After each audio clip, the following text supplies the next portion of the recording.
Ibrani 6 ayat 13-16. Gambar diri sebagai sebuah garansi. Setiap orang punya potret dirinya masing-masing yang berbeda satu dengan yang lainnya. Potret diri bisa berarti gambar wajah atau fisik kita, dan bisa juga potret karakter atau perilaku kita. Pelajaran pertama yang berkaitan dengan potret tidak lain adalah menggambar. Saat kita belajar menggambar, cara termudah adalah dengan meniru alias menjiplak atau menyalin, yang dalam bahasa gaul saat ini adalah copy paste. Menjiplak adalah mencontohi sebuah gambar pilihan yang sudah ada. Menjiplak adalah sebuah cara singkat untuk bisa mendapatkan hasil gambar sendiri yang baik. Dan menjiplak atau menyalin ternyata tidak hanya berlaku dalam urusan gambar menggambar, tapi juga urusan karakter, manajemen, prestasi, dan cara hidup. Sebuah gambar yang dipilih sebagai sumber sebuah jiplakan pastilah gambar pilihan yang terbaik. Inilah rumus menjiplak, yakni sumber data atau sumber gambar atau gambar sumber yang kita sebut master atau gambar panutan haruslah yang terbaik. Dan terbaik itu berarti sesuatu di atas atau lebih daripada apa yang ada. Dan sejak kecil, setiap orang sudah punya gambar panutan tentang dirinya yang sering kita sebut idola. Idola adalah ketika diriku ingin jadi seperti dia atau ingin meniru dia yang sempurna. Dunia idola adalah dunia masa kecil hingga masa muda. Sebuah dunia di mana kita masih mencari gambar terbaik bagi diri kita. Dalam dunia orang dewasa, ketika orang dituntut untuk memiliki gambar dirinya yang orisinil, kata idola tidak lagi populer karena kita harus menjadi diri kita sendiri. Sebab kalau kita tidak menjadi diri kita sendiri, maka kita masih dianggap anak-anak atau ABG. Walaupun demikian, gambar terbaik yang patut ditiru tetap saja menjadi kebutuhan manusia sepanjang masa.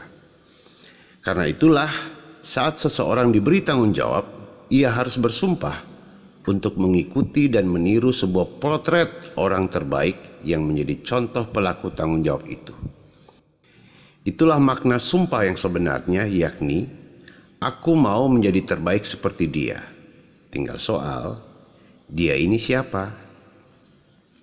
Saat Allah berjanji kepada Abraham soal berkat, ia mengucapkan janjinya dengan sumpah demi dirinya sendiri, sebab tidak ada contoh terbaik selain Allah.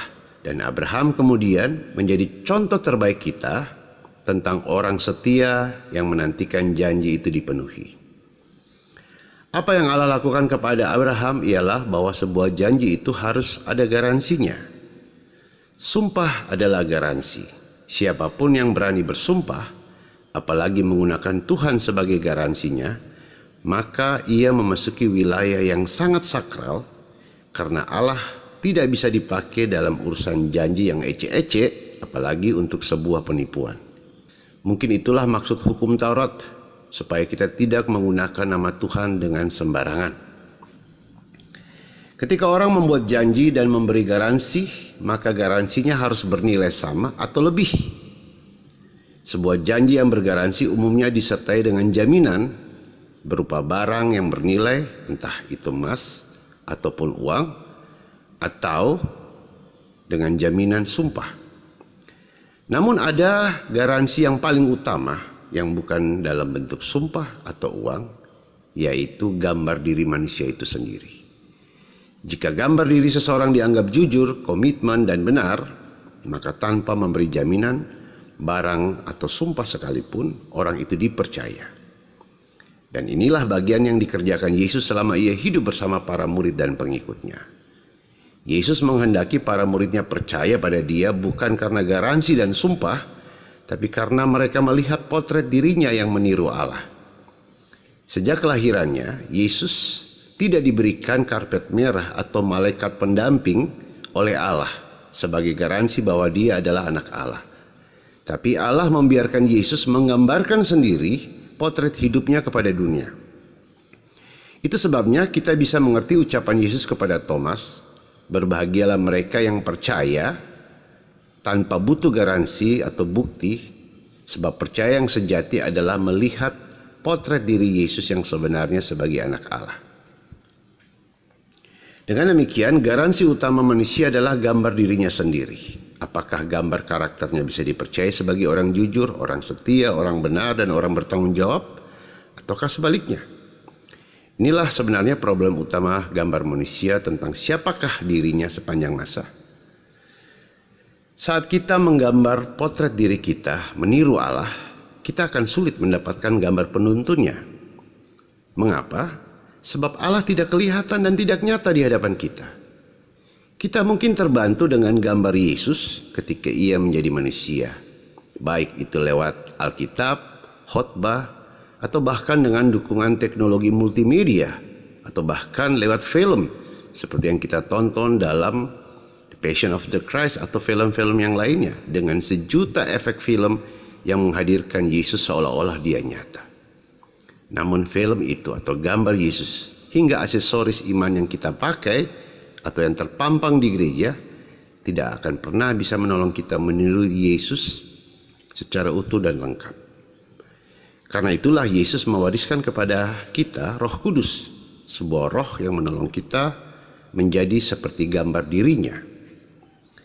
Saat ada orang yang bersaksi dan berhasil membangun hidupnya dengan karya Roh Kudus dalam dirinya, dialah gambar Yesus yang diberikan Allah bagi kita untuk kita meniru menjadi seperti dia. Saat kita berhasil menjiplak gambar Yesus pada sebuah perkara, maka jejak kita dan gambar kita pada perkara itu akan menjadi rujukan atau penuntun bagi orang-orang di sekitar kita. Entah itu anak-anak kita, teman-teman kita, atau siapapun. Itulah bagian yang menarik dari karya Roh Kudus, yaitu mengajar orang percaya bukan untuk bersumpah demi nama Tuhan, tetapi menjadikan potret hidupnya, gambar hidupnya, karakter hidupnya menyerupai Yesus. Saya ingat ketika saya dulu memilih menjadi pendeta, idola saya bukan Tuhan Yesus.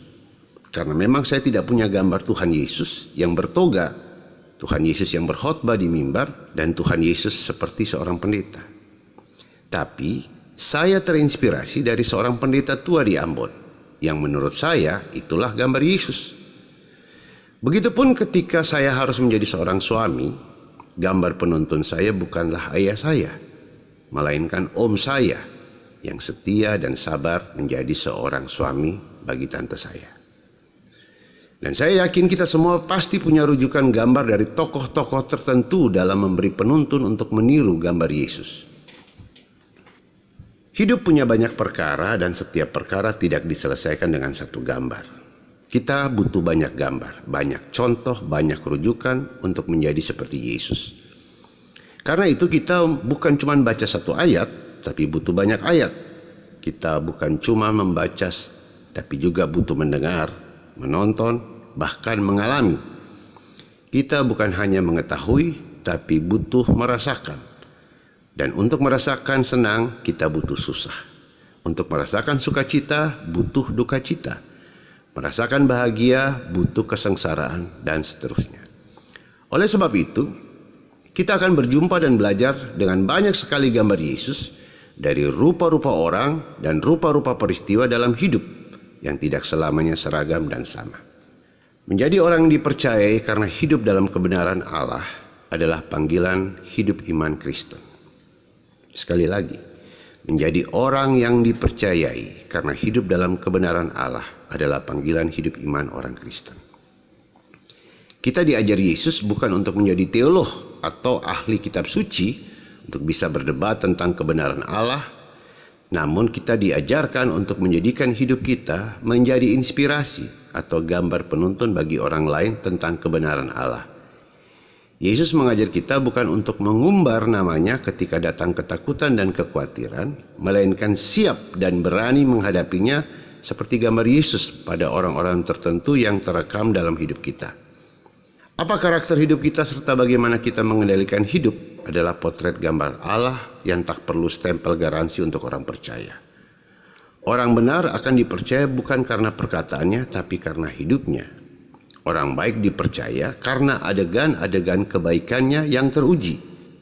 Orang pintar bukan karena angka-angka dalam ijazahnya, tapi karena ia mampu menjadi problem solver. Dan orang cantik bukan karena bedaknya, bukan karena lipstiknya, tapi karena wajahnya yang simetris, tidak mencong dan tidak bengkok. Demikian kita pun akan menjadi orang yang dihormati bukan karena kita kaya dan berkedudukan, tapi karena gambar hidup kita memberi orang lain dihormati dan memberi orang lain hidup. Tuhan Yesus akan dihormati ketika kita semua bisa dihormati oleh orang lain. Begitupun juga Tuhan Yesus akan dimuliakan ketika hidup kita membawa kebahagiaan bagi orang lain. Potret hidup kita adalah Alkitab yang terbuka bagi dunia.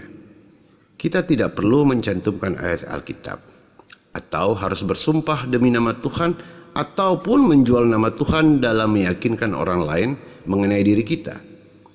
Ketika dunia menilai dan memilih gambar hidup kita sebagai rujukan hidup, sebagai panutan hidup bagi mereka, bahkan menjadi inspirasi bagi mereka, maka disitulah kita telah menjadi gambar terang Allah bagi dunia, dan disitulah Kristus dimuliakan.